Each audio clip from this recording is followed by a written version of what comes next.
शुजाआबाद बस्ती मलूक में एक ऐसा खानदान भी था जहां अपनी ही बिरादरी में वट्टे सट्टे पर शादी का रिवाज था। वारिस नामी शख्स की औलादों की शादियां भी इसी उसूल के तहत हुई थीं। लेकिन जब तीसरे नंबर की बेटी इरशाद की शादी का मामला सामने आया तो बिरादरी की रिवायत खतरे में पड़ गई और फिर वहीं से एक नाखुशगवार वाक़ये की बुनियाद पड़ गई। मैं हूं पारस मसरूर और आप देख रहे हैं कोई देखे न देखे शब्बीर तो देखेगा। शब्बीर ने देखा कि 70 साला वारिस अपने आंगन में एक घने दरख्त के नीचे बैठा हुआ था और उसकी बीवी उसे चाय देकर उसके पास ही बैठ गई थी। की बहन को ब्याह कर ले आए हो ना खानदान में, अब वो हमारी बेटी के लिए रिश्ता मांग रहे हैं। वो कह रहे हैं 2 महीने के अंदर अंदर इरशाद को रुखसत करके ले जाएंगे हम। हाँ तो ठीक है, लेकिन आपस की बात है। मुझे बूटा बिल्कुल पसंद है। क्या कह रहे हो? गज़ब खुदा का, अगर ये बात बिरादरी को भिनक भी लग गई ना तो कयामत आ जाएगी, कयामत। अच्छा तुम ऐसा करो, उन्हें टाल दिया। हमने मंगनी कर दी है ना, तो जल्दी किस बात की? है क्यों टालती रहूं और किस वजह से? बात खराब करके रुखसती दोगे बेटी की? है मेरा दिमाग खराब नहीं करो, कभी इनको पौधों को भी देख लिया करो, कितने खुश्क हो रहे हैं, सूख रहे हैं। अरे इनमें पानी डाल दिया करो। अरे इतनी अहम बात चल रही है बेटी की, है तुम्हें उसकी फिक्र नहीं है? ये अपने पौधों की फिक्र लग गई तुम्हें। क्या इरादा है तुम्हारा? देखो मेरा बस चले ना तो मैं आज ही अपनी बेटी की मंगनी को तोड़ दूं। मेरी बेटी के लिए रिश्तों की कमी नहीं है। अरे ऐसे कैसे तोड़ दोगे मंगनी? क्या हो गया? कुछ बेटी के बारे में भी सोचो, वो भी ख्वाब देख रही है। क्या? कैसा ख्वाब? अरे उसने अपने ख्वाबों में बूटे को अपना शौहर तस्लीम कर लिया, बहुत खुश है वो। बस अच्छा भी खामोश हो जाओ तुम यार। अरे कैसे खामोश हो जाऊं? अब तो नौबत यहाँ तक आ गई है। दामाद फोन कर करके मुझसे कह रहा है खाला जान कब रुखसती दोगी, कब लेके जाऊं अपनी बीवी को मैं? देखा मैं पहले दिन से कह रहा हूँ कि ये लड़का ठीक नहीं है। आई तो मना कर देते जब। तो अब मना कर रहा हूँ ना। देखो एक बात मेरी कान खोल के सुन लो, कोई भी फैसला करने से पहले अपनी बेटी से जरूर पूछ लेना, वो बहुत पसंद कर रही है उसे। अच्छा पूछ लूंगा। तुम मेरे लिए एक चाय बना दो, दिमाग खराब हो गया है मेरा। इतनी अहम बात चल रही है, इन्हें चाय पिला दो, शरबत पिला दो, खाने पीने के सिवा भी कोई बात कर लिया करो मियाँ। इरशाद की माँ नाक भौं चढ़ाती हुई वहां से चली गई। मोहम्मद वारिस के 10 बच्चे थे, 7 बेटियां और 3 बेटे। वो एक जमींदार के पास काम करता था। तीसरी बेटी इरशाद का रिश्ता वट्टे सट्टे पर तय कर दिया था, लेकिन बाद में उसे अपने होने वाले दामाद में ऐसी बुराइयां नजर आ गईं कि उसने अपना इरादा बदल दिया। जबकि वारिस की बेटी इरशाद बूटा से रिश्ता तय होने के बाद उसी के ख्वाब देखने लगी थी और उनकी खुफिया मुलाकातें भी होने लगी थीं। अब जब इरशाद बीबी को पता चला कि उसका बाप ये रिश्ता तोड़ना चाहता है तो वो बाप के खिलाफ हो गई। इरशाद बीबी आंगन में कपड़े सुखा रही थी कि दरवाजे पर दस्तक हुई। वो कौन कहती हुई दरवाजे पर गई और जब दरवाजा खोला तो सामने उसका मंगेतर बूटा खड़ा था। अरे कहाँ घुसे आ रहे हो? अम्मा अरे क्या हो गया, क्यों शोर मचा रही है? बेटा तुम? सलाम खाला। वालेकुम सलाम, जीते रहो बेटा। काफी दिन हो गए थे, मैंने सोचा आपको सलाम करता चलूं। हाँ वो तो सब ठीक है बेटा, लेकिन ये ऐसा ठीक नहीं है। अच्छा अंदर तो आओ, तू जा चाय बना, आ बेटा आओ। इरशाद शौकी से झेपती हुई वहां से चली गई। माँ ने अपनी बेटी के मंगेतर को आंगन ही में बिठा लिया। खाला एक बात तो बता, मुझे ऐसा लग रहा है कि खालू टाल मटोल कर। नहीं बेटा, ऐसी तो कोई बात नहीं है। बस वो तुम इससे पहले जो आए थे ना तो चिड़चिड़ापना दिखा रहे थे। तुम्हें पता ही है कितना गुस्सा करते हैं तुम्हारे खालू। अरे मैं तो अपनी मंगेतर के घर आया हूँ, मैं कोई गैर हूँ क्या? हाँ बेटा, 100 बिस्मिल्लाह। इरशाद बेटा लिया चाय बेटे, लिया यहाँ रख दे, ये ले बेटा पी। कैसी हो? मैं ठीक हूँ। खाला मैं सोच रहा था कि जैसे ही शादी हो जाएगी ना तुम्हारी बेटी को दुबई ले जाऊंगा। खाला मुझे कुछ बात करनी है इससे। हाँ तो बेटा कर ले। नहीं प्राइवेट बात है। अच्छा तो बैठ जा, ये तुझसे कोई बात करने वाला है। कर लो कर लो। इरशाद की माँ वहां से चली गई। इरशाद, सही सही बताओ, खालू चाह क्या रहे? बूटा, मुझे तो खुद नहीं समझ आ रहा, इनकी नीयत नहीं लग रही मुझे तुमसे शादी करने की। तो फिर मंगनी क्यों की थी? पता नहीं, मैं तो खुद बहुत परेशान हूँ। ये लोग मेरी शादी कहीं और करना चाहते हैं। तो तुम कर लो। ऐसे कैसे कर लूंगी? मैं जहर खा के मर जाऊंगी, मगर मैं शादी नहीं करूंगी। जहर तुम क्यों खाओगे? पागल हो क्या? फिक्र नहीं करो, तुम्हारे अब्बा से मैं खुद बात कर रहा हूँ। अम्मा आज सुन लेंगे, ऐसा बोलो। राजो नियाज तुम लोगों के। अब बेटा तुम ऐसा करो, अब जल्दी से चले जाओ, इसके अब्बा के आने का वक्त हो गया है, वो बहुत बुरा मानेंगे। हाँ ठीक है खाला, मैं जाता हूँ, लेकिन खालू को बता दीजिएगा कि मैं आया था, और ये भी कह देना कि मैं पूछ रहा था रुखसती कब हो। तू बेफिक्र हो जा, चला जा, मैं क्या ठीक जा, अल्लाह हाफिज। इरशाद बूटा के पीछे पीछे दरवाजे तक गई। इरशाद दरवाजा बंद करके लौटी तो माथे पर हाथ रखती नजर आई, जैसे बहुत परेशान हो। जल्दी से बंद कर दे, जल्दी आ जा, कहीं दोबारा ना आ जाए, तेरा बाप आने वाला है। इरशाद बीबी और बूटा ने फैसला किया था कि अगर इरशाद के वालिद ने हंसी खुशी रिश्ता न दिया तो वो दोनों भागकर शादी कर लेंगे। और फिर एक दिन ऐसा ही हुआ। शब्बीर ने देखा कि सुबह की अजान हो रही थी। इरशाद बीबी का बाप सुबह की नमाज के लिए उठा। उसने अपनी बेटी को आवाज दी और जब बेटी की जानिब से कोई जवाब ना आया तो वो परेशान हो गया। उसने अपनी सोई हुई बीवी को जगा दिया। इरशाद, इरशाद बेटा जरा पानी देना। इरशाद, इरशाद कहां चली गई है? इरशाद,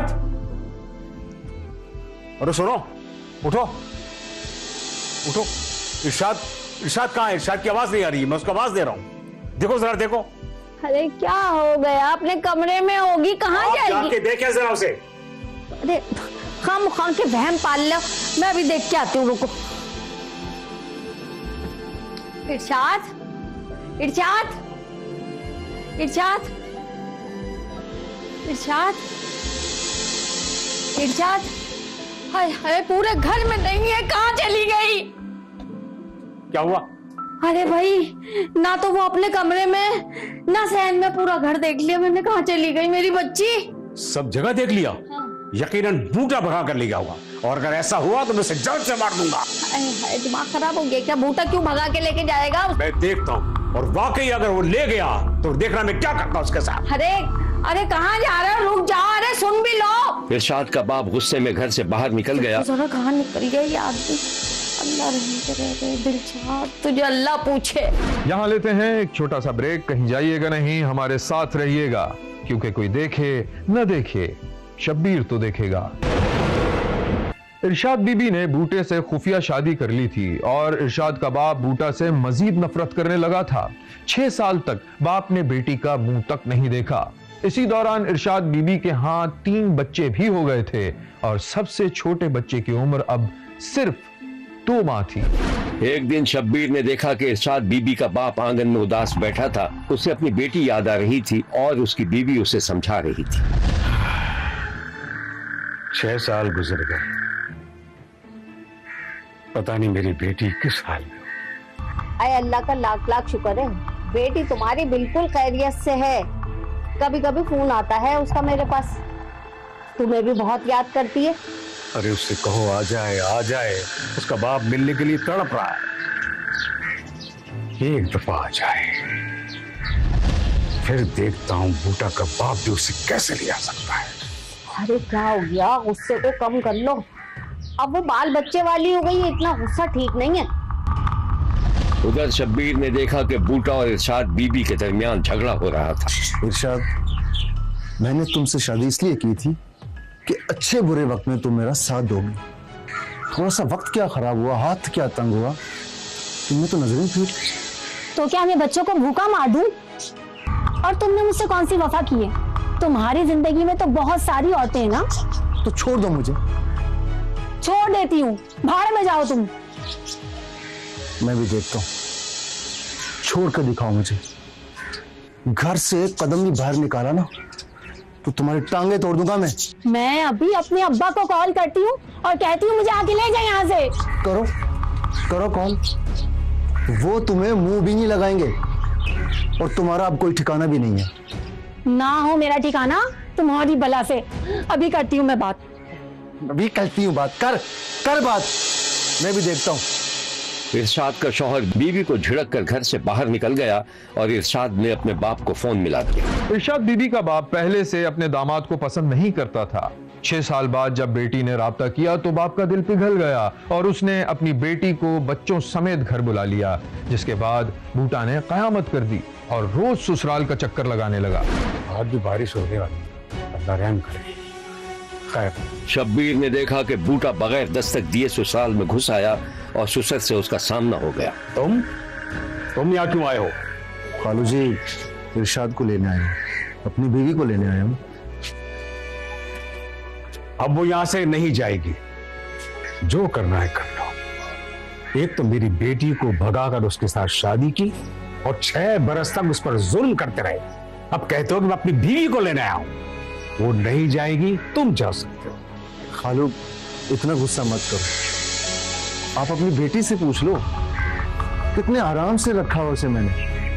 और खालू लड़ाई झगड़े किस घर में नहीं होते, छोटे मोटे लड़ाई झगड़े तो होते ही रहते हैं ना। खालू माफ कर दो मुझे और उसको मेरे साथ भेज दो। सवाल ही पैदा नहीं होता, वो यहां से नहीं जाएगी। मैं कह रहा हूं ना, जो चाहे कर लो।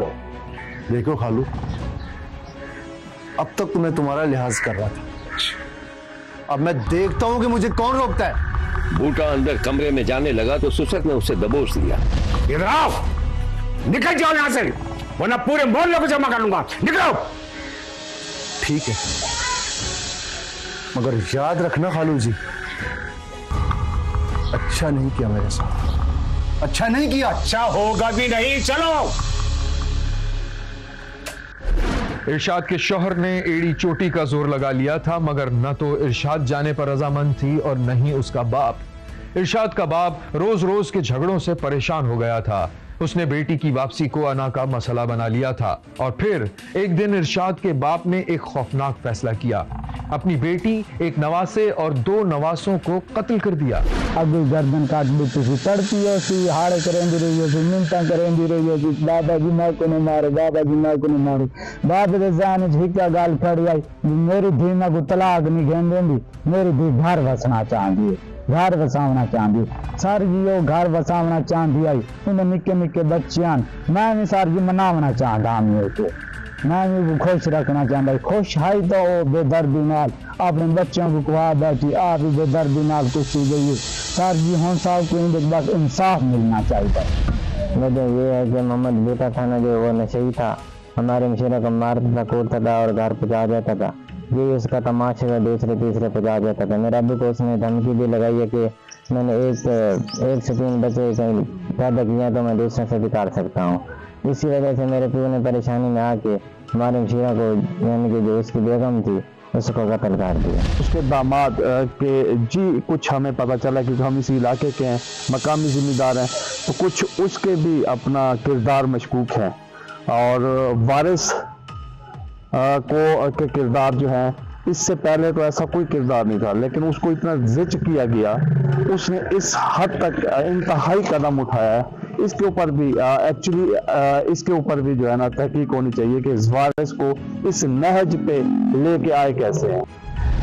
हमारे लिए सबसे मुश्किल ये थी कि उस मौत को कंट्रोल करें और इतने बड़े सामियों को कवर करके असल मुलजिम को फौरी गिरफ्तार करें। फौरी तौर पर हमने टीमें तश्कील दी, वहाँ इलाके से सोर्स इकट्ठा किया और उस एक इंफॉर्मेशन पे रेड करके जो सफाक कातिल था उसको हमने गिरफ्तार किया। इसमें जो सबसे अनफॉर्चुनेट बात है वो ये है कि कत्ल करने वाला जो है वो उस लड़की का सगा बाप था, जिसने झूठी अना की खातिर अपने दामाद से लड़ाई की वजह से, उसको नापसंदीगी की वजह से और मामूली इख्तिलाफात की वजह से अपनी सगी बेटी को और उसके 3 बच्चों को ज़िबा करके कत्ल कर दिया।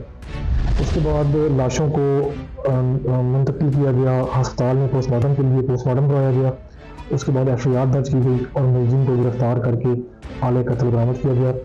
इस केस में हमने चालान जो है वो बना रहे हैं, मुलजिम रिलीज हो चुका है। कोशिश होगी कि इन तमाम शवाहिद की रोशनी में इस मुलजिम को ज़्यादा से ज़्यादा सजा दिया जाए। ये दर्दनाक वाक़या हमारे सामने आया, इसके लिए हम अभी भी हैरान हैं और उसके ऊपर हमने फिर फॉरेंसिक टीम्स में बुलाई हैं, क्राइम सीन यूनिट बुलाया है, 1112 को बुलाया और उसके बाद सारी तफ्तीश को जारी किया है। अभी हमारी सारी रिपोर्ट्स चली गई हुई हैं, वारिस को हमने अरेस्ट कर लिया हुआ है और बाकी चीज़ों को हम डिटेल में इन्वेस्टिगेट कर रहे हैं। इस भयानक कत्ल के बाद पूरे इलाके में सनसनी फैल गई। इरशाद बीबी के बाप ने खुद अपने आप को पुलिस के हवाले कर दिया था। शब्बीर का कहना है कि अना और जिद वो भयानक हथियार हैं जिसका इस्तेमाल इंसान के दिमाग को माऊफ कर देता है और वो कोई भी भयानक फैसला कर सकते हैं। शब्बीर को पता चला है कि नाना के हाथों कत्ल होने वालों में 2 माह का एक बच्चा भी शामिल था। देखते रहिए, क्योंकि कोई देखे न देखे, शब्बीर तो देखेगा।